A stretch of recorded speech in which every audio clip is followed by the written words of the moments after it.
Looky here, we are walking along an ecotone. What's that?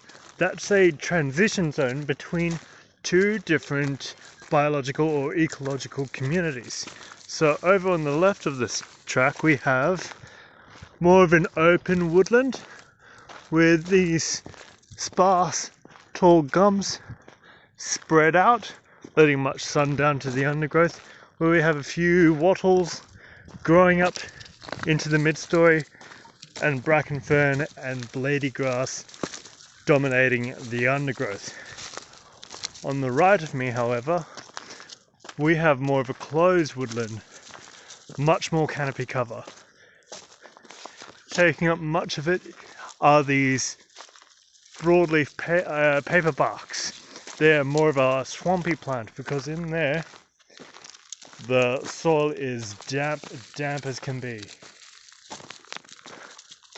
We've got a few cool mid-story trees like tuckaroo there.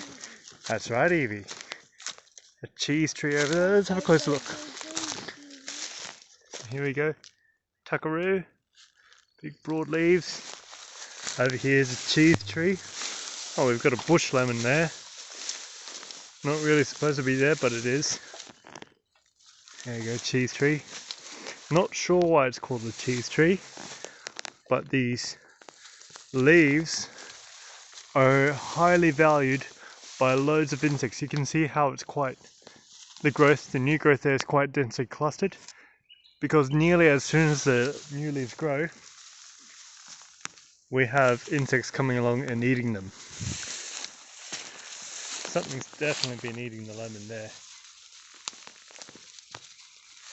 There's a gioa back there.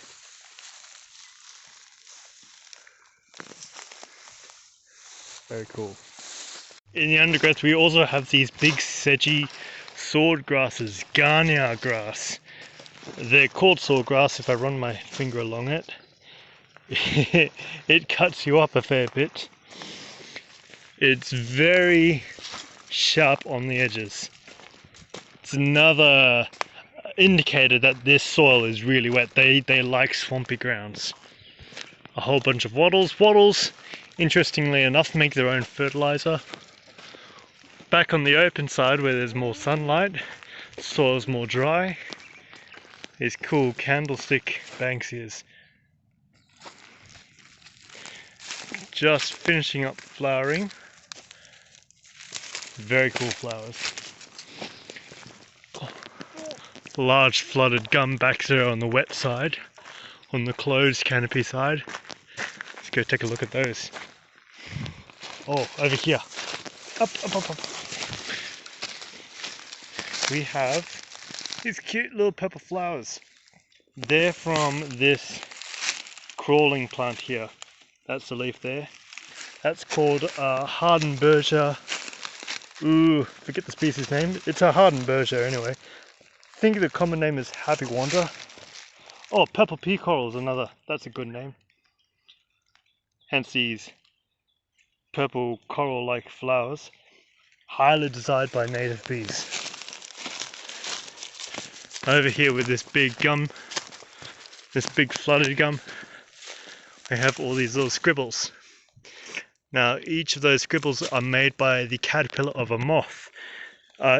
They live underneath all this bark that's fallen away now. When it was attached to the tree, little caterpillar crawling underneath it, eating away at the sugars that are stored in the bark of this tree, leaving behind these scars, giving this tree its other common name, the scribbly gum. Very, very cool patterns, very intricate patterns.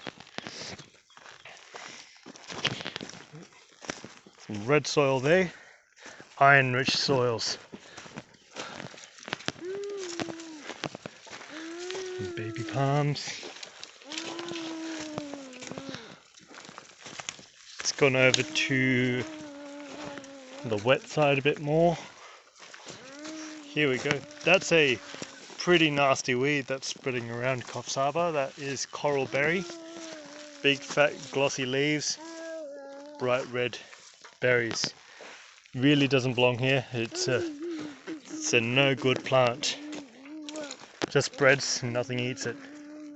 Gioa, on the other hand, that's a good plant. This one here is a Gioa.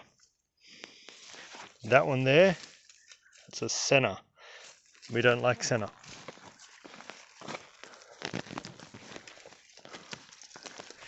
Very cool trees.